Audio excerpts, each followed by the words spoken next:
Ladies and gentlemen, Australia's social media ban restricting access to those under 16 years of age is the strictest world over and has the world divided, but strongly weighs into what the world is staring at: a social media quagmire and our unsafe children.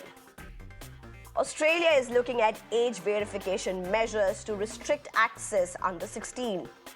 Trials are underway. Biometrics, government-issued IDs to enforce ban by verifying a user's age. Hefty fines for companies not complying, and that social media sites cannot compel users to provide sensitive personal information. Within Australia, a YouGov survey showed a whopping 70% population supporting the ban of social media for children under the age of 16. In fact, the government has got a massive support from the opposition, sensing the mood of the nation. But this has also triggered questions about state surveillance, even as activists raise the right of children to express and access social media. In fact, this is what Australian Prime Minister has said: "We've got your back." The bill is also setting a new community standard. It's all about supporting parents. It's about making sure children have a childhood. Social media companies have a social responsibility, sending a message to all those mums and dads, and that's the message that we've got your back. The world is quite divided. Many countries across the world are either mulling or are at some stage of proposing a law to be able to restrict access of children, particularly under the age of 18. It varies from all the way from 13 to 18 in terms of accessing social media. In India today, speaking in the parliament, Minister Ashwini Vaishnav called for stricter laws to curb vulgar content on social media OTT platforms. But this is beyond just children, and there opens up another paradigm. This issue is undoubtedly very important, is what the minister told the parliament. Went on to say, in the era of social media and OTT platforms, editorial checks have all but disappeared. While social media serves as a medium for press freedom, it also enables uncontrolled expression, often resulting in the proliferation of vulgar content. This is a clear need to strengthen the existing laws. In fact, going on to urge the Parliamentary Standing Committee for taking this matter up. There's a huge paradigm in this, from what's happening in social media to the focus on unsafe children and an unsafe social media space, unregulated, many would call it, depends upon which paradigm you really believe in, to the other side that India today spoke about, and that's filtering laws that would look at vulgarity, and that opens up altogether another debate. We're going to look at all of this. I'm being joined at this point by Pawan Dugal, cybersecurity expert, Shri Partha Sarthi, independent director for Wiz Marzhers and technology expert, Nirali Bhatia, cyber psychologist, Professor Dr. Syed Nawaz Ahmed, educationist and parent voice, as well as Pradeep Rawat, who's also a parent voice. Thank you very much, all of you, for joining us. A very important debate, a very relevant one, a discussion that the world is really looking at. Let me just start with the two sets of parents here. First, let me just go across to you, Pradeep Rawat. Where are you? How do you look at what's happening in Australia particularly? Let's start with what's happened in Australia. How do you look at the regulation? They've made one of the most strictest laws, as it were. Where are you on it? See, it's very difficult to give a black and white answer to this question. To tell you the truth, complete ban, I don't agree. Without any control, I don't agree. So what I believe is there should be a balanced approach to it. Because if we completely ban the social media, there are so many good things also which children will be deprived of. But if we, at this present moment, the way the social media is governed, and there are basically, is free for all. So children are getting the content which is not supposed to be seen by them. So that way, there should be laws, plus there should be a social and moral responsibility of the companies who are running these social media apps. And moreover, parents need to take a proactive step also, because parents are the one whose children are getting affected. So what I suggest and what I say is, complete ban is not at all right. What they should do is they should be able to monitor the apps. They should be able to give more parental control, and there are so many ways to do it. So basically, I don't agree with the complete ban, but what I suggest is there are so many ways. There are so many suggestions. As the shows go on, we'll suggest you more. Okay, so here's my question, Pradeep Rawat. You are a parent, you're a father. Are you able to do this with your child? Yes. See, I'll give you a very exact answer. Remember, before 2020, there was no COVID, and there was hardly any child, especially on social media, Zoom, and all this kind of stuff. But what I've noticed is, if the parents are responsible, if the parents are able to keep a check, and there are so many ways to keep a check, but ultimately, it's the choice given to the child. And children up to the age of 16, they are not just children.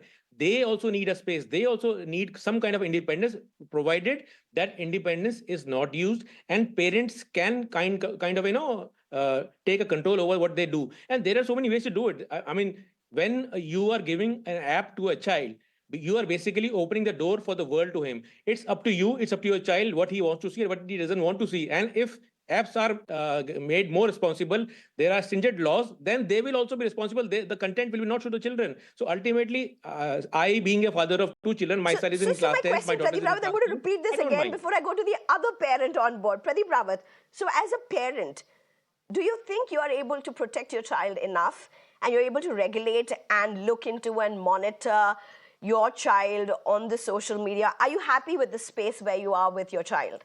Absolutely, no doubt at all. And I communicate with my child quite a lot. In fact, there are times when I discuss this stuff with him and be frank with him. See, you got to be friendly with your children. Once they grow, you cannot basically dictate your teens. You got to be friendly with them. And once you are, then there are a lot of stuff they will share with you. So I believe being a responsible parent, Okay. and being a parent who's able to discuss stuff with his child, there's no problem at all. This is what I feel. All right, thank you very much. Can I just get in Professor Dr. Syed Nawaz Ahmed at this time? Professor, where are you when you look at what's happened in Australia? I mean, quite contrary to what Mr. Pradeep is saying, let's look at what happened in Australia. Australia, 70% of the population, 70% of the population has backed for a ban or restriction in access to children under the age of 16 when it comes to social media. How do you look at it? Where are you when you look at yourself at all of this, this entire conundrum? Okay, thank you. I think somehow I agree with the earlier speaker. It's true that social media has some negative impact. It's true. We cannot ignore that. Mental health issues, cyberbullying, privacy concern, there are issues.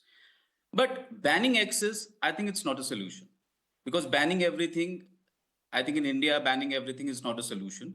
I think strict regulation, age-specific content restrictions, these kind of steps can make a way.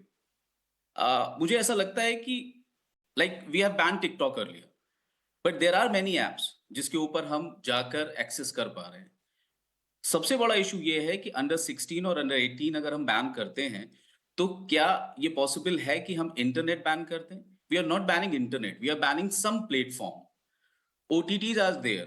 You have earlier talked about in your opening remark, OTTs are there. Pornography, soft porn, there are multiple things available on internet. So why only social media platform? So I think parents' role is very important in this. I think government regulation and tech companies collaboration is very important in this. Like in UK, they have introduced a law like age appropriate design code. In France, in China, there are many laws related to age restriction and parent consent. Absolutely, If you're we right. are restricting age, You're right. then we are I mean, uploading. so there is regulation that already exists, and this is also both of you as parents are absolutely right, and this is what also many of these social media apps or many of these social media organizations have gone ahead and even argued in Australia for that matter. But Pavan Duggal, if I can get you in, Pavan Duggal, you've been looking at scenarios across the world, and just look at what's happened in Australia. Overwhelming support from the opposition in the House of Representatives. Overwhelming support from the population in Australia. Very, very less people who have opposed this. Of course, there's been vociferous opposition to it. nonetheless much less in comparison to what it would be possibly in the West, in the US, or even in India for that matter. There seems to be an unprecedented consensus in a country like Australia how to go about this. As an international expert, how do you look at this?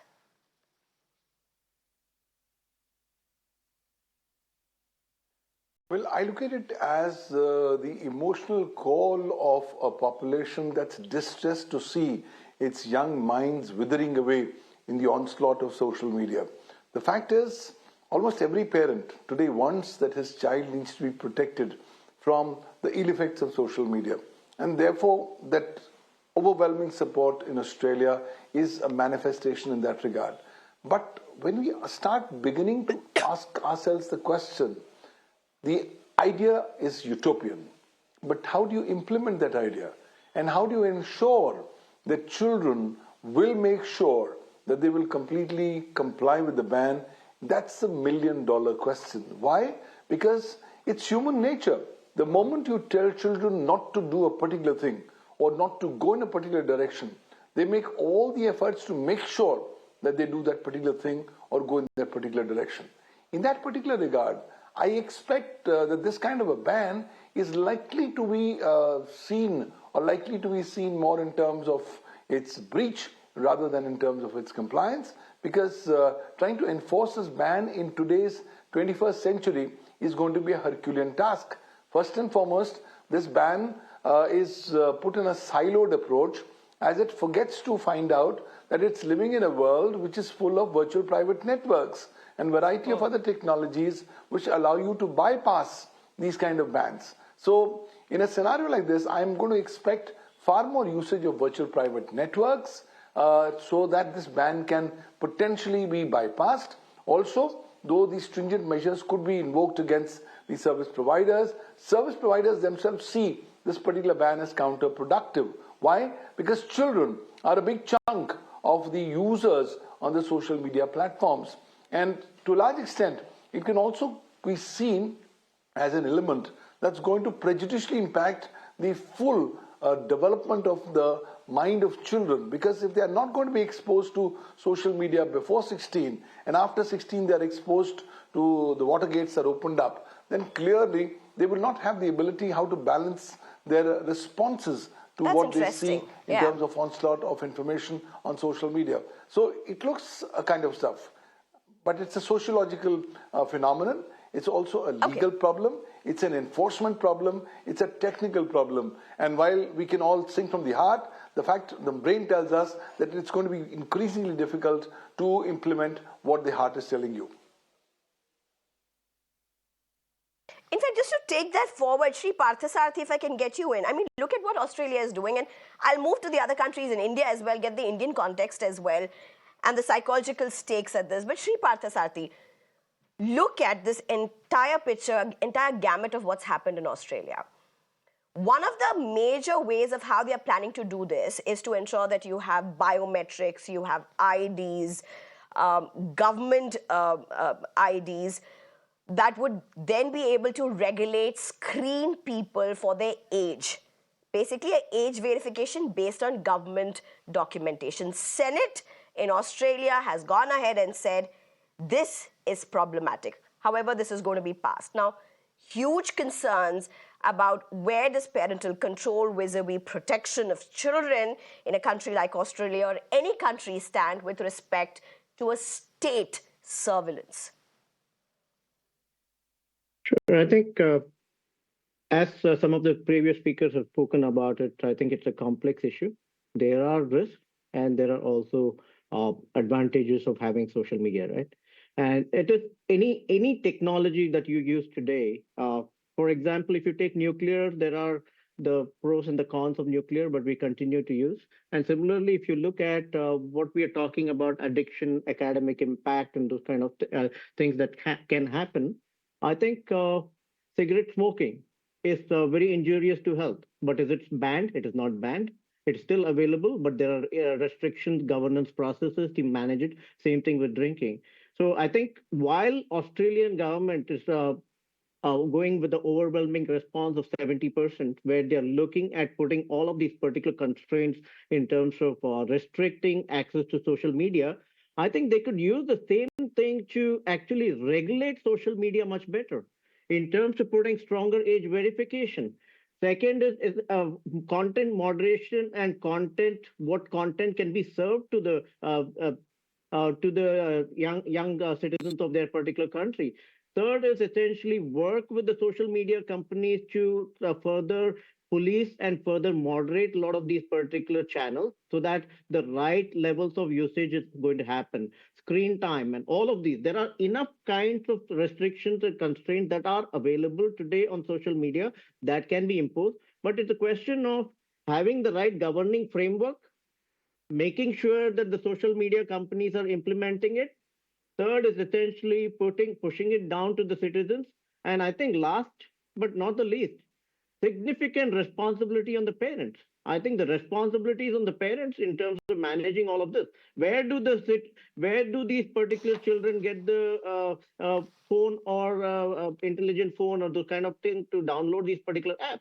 Or where do they have computer access? It is all with the parents who are providing that to them. I think if they restrict that, I think that is where the challenge is going to lie. And this is something which you can regulate, whether it is in terms of any kind of other Right. addiction, drug, food, whatever it is. I think social media, like what Dr. Dugal said, Okay. is has to be there, but it has to be balanced. There has to be a very balanced approach on all of these particular things. And when these children grow up, if they are not using social media and if they do not know how to use these particular things, they are going to be left out in terms of moving ahead with technology. In fact, if I can just get in Nirali Bhatia to just take it over from where you've left it. There have been these surveys, local surveys has done these studies and surveys, and look at the data that they have come up. At least 10% of the people, they feel that at least 6+ hours on an average in a day are being used by their children when it comes to the social media usage. There are others, at least 37%, who say it varies between 3 to 6 hours in a day. There are others who would say, it's anywhere between 1 to 3 hours. And this is all about children, how many hours are they accessing in a day for that matter. Now, local circles would have done a survey which is much smaller in scale, say 13,000 to or 15,000 people that would have been sampled. We don't have any big studies, countrywide studies across India to establish something like that. But Nirali Bhatia, this is something that every parent is struggling with, not just parents, even children are struggling with today in terms of how to not be screen dependent, whether you're a toddler or whether you are at a teenage age. Thank you, Sneha, for having me here. My opinion differs from my co-panelists. I am very much in favor of a very stringent collective effort. I look at this ban as a collective effort. We all understand that, yes, social media needs regulation, but over the years, we have seen that it is very difficult to bring in that regulation, and hence implementing a collective imposition where we are ensuring that nobody is using. See, when we have a saying that it takes a village to raise a child. Now, when it comes to children, it is not just parents. There are multiple other factors. There's peer influence at a very large, as a very large force. If there is something which nobody is using, I don't feel that I am missing on it. And there are enough research reports which tell us the negative impact on their overall development, psychological development, even physiological development. So it's not like they're going to miss out. We're not banning internet access. All these apps, or rather the important content, if you believe as a parent, as a teacher, as an educator, that this is important information, there are ways you can share it with children. They don't necessarily have to have access to a social media app, which purpose is very particularly about social engagement. And we know the ill effects. So I am very much pro this particular step by Australian government. And I still feel like India, where it is very difficult to educate, spread awareness, and even have regulation, banning can be a better option. I'm not saying it is foolproof, all of them. But if we take past examples, when PUBG was banned, when TikTok was banned, there is an impact. What right now 100 people would be suffering, a ban will bring it down to 5, 6, 10, 20 probably. At the end, what we need to look at it is, and even from the Australian perspective, while their government is saying that this is for children's safety, so they have to ensure that if one TikTok loses, how we have Instagram come up with reels, purpose is lost of losing TikTok. Similarly, there cannot be another such platforms, rather your own country platforms you're promoting, none of that should happen. We should stick to the intent that yes, there is a reason, there is an age parameter required. Yes. Okay. Okay, in Pavan Dugal, if I can just get you to respond to Nirali Bhatia. Now here Nirali Bhatia is saying, listen, banning will mean that there is an impact that other measures have not been able to. Let me just give you an example. I have a toddler. Now that toddler technically is allowed the screen time. We usually haven't given the screen time more than 5 minutes a day. The toddler is usually allowed technically according to the standards, international standards, is allowed an hour's screen time a day. We usually had never given him more than 5 or 10 minutes of screen time. But over the last few days, the screen time has shot up to 15 minutes a day because you have pollution, you have these sicknesses, and then to be able to give the nebulizer or steam inhalation, you just use this 10 minutes. So technically you're well within the bound. According to the prescribed criteria, that's what Nirali was referring to. However, it's a sudden surge. Now look at it in the larger context, and I want you to come in. What Nirali is saying, there is an impact that happens with a ban. It may not be foolproof, it may not be the best option, but nonetheless, when you look at the epidemic that's all over, with the negatives of that's not being able to be curtailed, it's just possibly a much better way to deal with it. Please come in.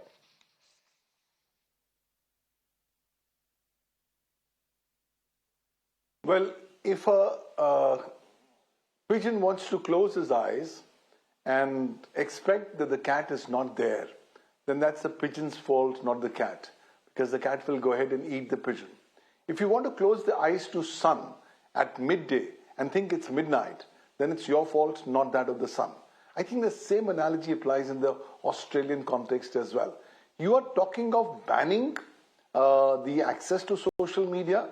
Banning is a 19th century mindset, and you're trying to deal that in respect of a 21st century challenge.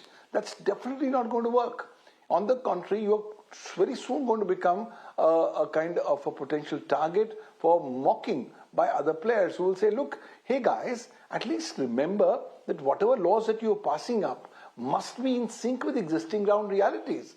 Yes, you are stirred by your emotions. You want to protect children, that's a wonderful approach. But you are actually adopting a mechanism that's clearly unworkable. And how do you think the people or the children below 16 in Australia who already have access to social media, would they be reacting? They will be mocking all the way to their homes. Why? Because they already would have made different mechanisms. And hold on, nothing stops in this ban the child to say that his age is 18 or 21. Where his actual age may be 8 or 10. How do you actually deal with the entire issue of age verification? What kind of liability are going to you put on a social media service provider? And what happens if the service provider is not located in your country? He will still say, well, I'm located in America. I'm actually offering this as per American laws. You take it or you leave it. And if you can't block it properly, that's your problem, not mine. So I think while I completely agree from the parental standpoint that these children need to be protected, the reality is, are you in a position to even go ahead and walk in this particular direction? Technologically, it's very, very, very, very difficult. Okay, 30 seconds to Nirali to respond. 30 seconds before I go to the other panelist. Potentially throw us more light on this. Yes. So I am not saying that it is easy to do thing. I'm looking at it in a way that it's. I don't agree to the analogy of you closing your eyes. No, we are not closing our eyes. We have said it multiple times that yes, there needs to be regulation. But if the social media companies are not able to do it, somewhere we have to begin with an imposition. And when it comes to children, nothing is permanent. They will accept it because it is happening collectively. see, the children are really, really influenced by what's happening around them. If one child has access and the other does not have, that's where the problem begins. But if no children have access, it's not in their circle at all.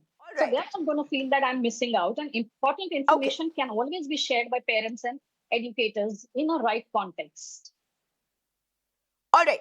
Okay, let me just get in Sri Parthasarthi for a very different context right now. Let's look at what's happened in India. Sri Parthasarthi, how do you look at Ashwini Vaishnav's response in Parliament today? Look at what he said. He said social media is an uncontrolled expression, many vulgar content that is played up on social media. Due to the lack of editorial check for that matter, existing laws need to be strengthened. Sensitivities are very different in a country like ours when you contrast it to where these social media content or companies are really emerging from. Now, here's the question to what's happening in Australia, where children are being regulated or banned from restricting social media. You have an Indian context, and this is not really for children. This is for Indians, as it were, and it is about filtering vulgar content. You know, there's just a very flip side. You may not filter this vulgar content, and children in Australia may have access to it, and yet you have the Indian paradigm that beyond children, this just gets into a very, very different realm of debate. Yeah, I think first and foremost is India is still at the threshold of rolling out its privacy law. I think first they need to get that in, right? I think that is very important. Second is coming to the aspect of social media. If you really look at the definition of social media is a platform for sharing, collaborating, and other things on in virtual communities. So, which social media platforms are you going to basically shut down? Are you going to shut down everything, or are people only looking at the big ones like Instagram, Facebook, and those kind of things that they're really looking at? So, I think that is one thing. But now coming to the key question that you asked, Neha, is child pornography, cyberbullying, content, adult content, or inappropriate content getting into the hands of people who are in a different particular age group, I think is definitely a big challenge and a big issue. No doubts about it. But is there a method and way of controlling this? Yes, there are technologies today, enough technologies which can basically moderate this particular content, control this content at the ISP level or at the other levels so that it can actually be controlled. And if we put all of the other checks and balances that Australia is talking about in terms of verification of identity and other thing before somebody logs on and other thing, then automatic restriction, parental rights, all of those things can be implemented. So today, I think as I look at what Mr. Ashwini Vaishnav said, I think he's right in pointing out a lot of these particular challenges that are there. But I think the question to ask is, how do you control and manage this? And I think to Dr. Dugal saying, it's a draconian way of solving a major issue in the 21st century. If you basically do a ban on social media, I think the objective is try to come to a middle ground, understand what is it that needs to be banned, what cannot go into the hands of the children, look at the advantages and start pushing out the advantages on that. And I think a bigger challenge to what Ms. Nirali said, I think parents are the biggest challenge, right? Today, if a child is crying and if they want to feed, somebody wants to feed the child, automatically they give them the phone. It's a distraction. It's something that it's something that is easily available. Somebody just wants to give it. So it is a crutch that is in the hands of parents who basically and less use effort. it. But then those are the parents who also figure out that they want to actually do a ban. I think the aspect is controlling this, moderating it, and there are enough technologies. And I would say Dr. Dugal can possibly weigh in on what kind of laws need to come in to basically protect the particular law of the land and what needs to be done, and essentially protecting the children in this particular space. Okay. But Mr. Dugal, if I can get you in, vulgarity is very subjective. Your vulgarity may be somebody's aesthetics. Somebody's aesthetics may be somebody's vulgarity. So when you have an Indian environment where you have a minister in the parliament talk about vulgarity, which is a big concern for many people, and largely there are questions about filtering, but then you have the other paradigm which speaks about freedom of expression. How much of tightening of laws can really work around this?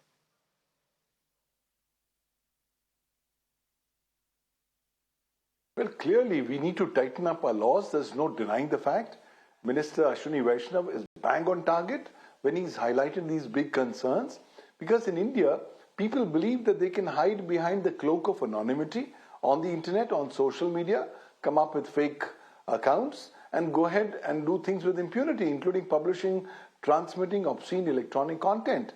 Despite knowing the fact that when you publish or transmit obscene electronic content, it actually is an offense under Section 67 of the Information Technology Act 2000, punishable with 3 years imprisonment and fine. So clearly the focus now has to be on fine-tuning the laws. Mind you, the Indian IT Act was enacted 24 years back, and we only amended it once after the Mumbai attacks in 2008, 16 years back. This law is crying for updation and amendments. So it's time to amend that. It's time to go ahead and now revisit the Information Technology Rules 2021 vis-a-vis intermediary liability. Today, almost all social media service providers are saying, hey guys, I am an intermediary. I'm entitled to automatic exemption from legal liability. A gross misrepresentation and misinterpretation of the existing provisions of the law, and consequently, it's time that you should go ahead and make a test case, take some action against these service providers who have failed to put in place appropriate mechanisms to prevent their users from going ahead and publishing content which is in violation of the law. So the law needs to be amended, but till such time the amendments come in, the government can still come in today under Section 87 of the Information Technology Act 2000 with new guidelines specifically telling social media guys, this is what you require to do in order to prevent the dissemination of obscene content. And finally, I think you also need to make some kind of a deterrent action. Take some action against the guys who are publishing or transmitting obscene content on social media, book them under the relevant laws, and go for an expeditious trial. Give a beta test case to the world at large. Right. Look, in India, if you're found or if you're caught doing this, then these are the legal consequences you have to face. So I think a lot of onus will have to go on the government in this regard, but till such time the government takes its own particular time, it's upon all of us to be sensitizing others about the need not to go ahead and publishing obscene online content on social media.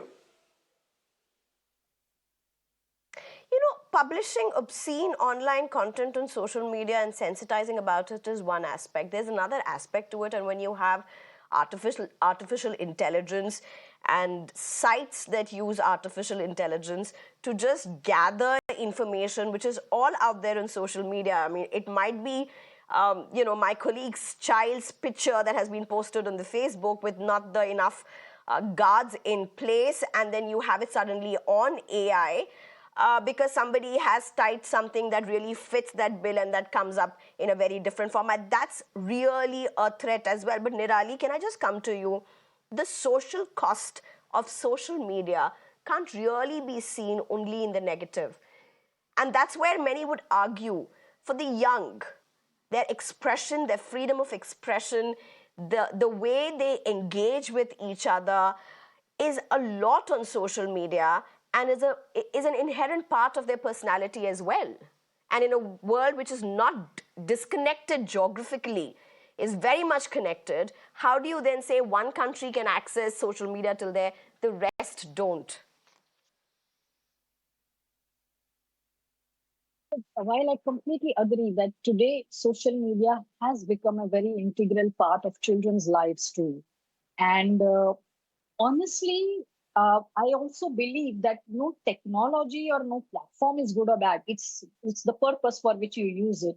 But when we are talking about children, they are in their growing age, they are in formative years, they do not really understand the right from the wrong.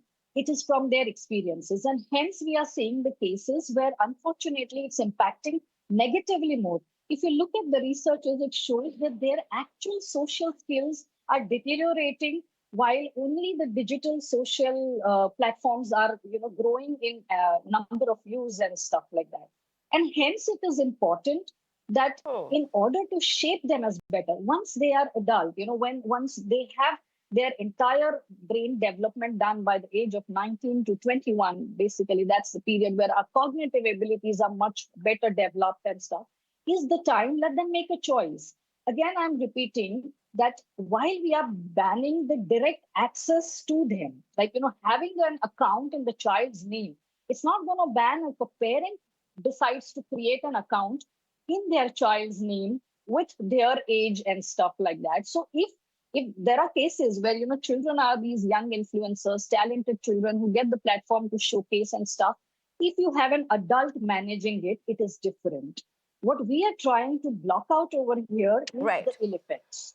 Now, we have reached this as a solution after the years of struggle. It's not like we have not tried different methods, right? And none of them have been successful. This one is also not going to be 100% successful.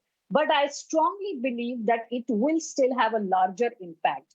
It will cut down on numbers very, very largely, not all. And it is the whole collective aspect. I still repeat that, that if we have to put the onus on parents, then parents fair enough. collectively have to decide that, okay, we are not going to allow this particular access or a time. Okay, let me just end this show by getting both the parents back at this point. You're parents, but you're also citizens. Pradeep Rawat, let me start with you. You said you're happy the way your child is being regulated on social media. I want to ask you, how do you look at what Ashwini Vaishnav has said today in the parliament? He's spoken about vulgar content, about how there's very minimal editorializing happening right now. There's very minimal filtering happening, and the sensitivities are very different. So are you on board when the minister goes on to say that there needs to be stricter laws to filter vulgar content off? Are you on board for it? Absolutely. There's no doubt about it. There's vulgar content everywhere. Forget social media apps. Even if you ban even all the social media apps, you just Google it. You will find every kind of porn content on Google. What do you do about it? So basically, laws need to be there. There, I agree with the minister that there needs to be very strict laws regarding the porn content, or the content which is harming the basic fabric of our society. That I completely agree on. But as far as the ban is concerned, ban never helps. I'll go with the statement made by Mr. Elon Musk. As we all know, he is the master of social media apps. He says, we are the media. As of date, he says every person who's using social media, he is the media. And I'll give you another example. There are so many states in India where liquor is banned. But do you think people don't drink there? Somehow it reaches there. Same way, if you ban the social media apps for children, what they will do, they will use VPN, private networks. And in fact, there will be people who will be kind of exploiting these children by giving them access to the social media apps and, kind of misusing them. So as far as children are concerned, if they're using the social media at the safety of their homes, that is far more better for them. So banning is never the solution. Regulating is. Right. Professor Syed Nawaz Ahmad, as a citizen living in India, with the entire social media spectrum, the internet spectrum, children, citizens, content, all of that, what's your biggest concern?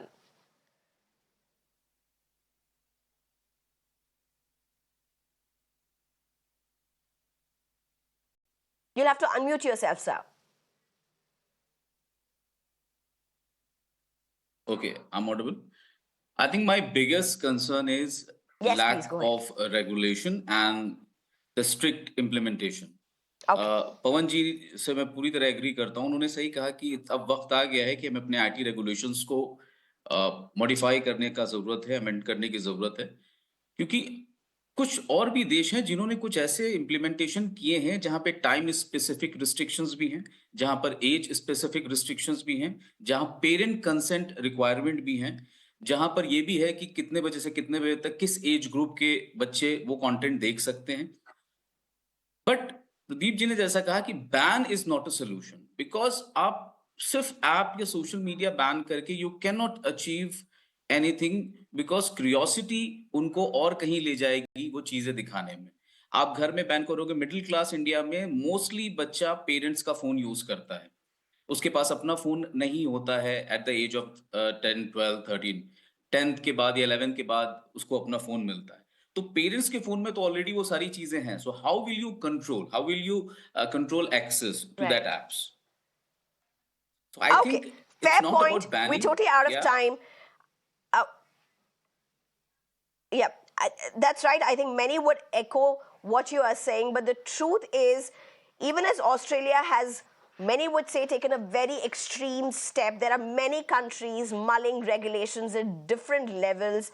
And possibly India is at the brink of that, even as there's a minister in Parliament who's gone on to say that the Parliamentary Standing Committee must look into it. I think what India does need to do is really highlight, define which aspect they need to prioritize. And that's where I think our focus should be at this point. But Mr. Pavan Duggal, Shri Parthasarthi, Nirali Bhatia, Professor Syed Nawaz Ahmed, as well as Pradeep Rawat, thank you very much for joining us with your time. Thank you.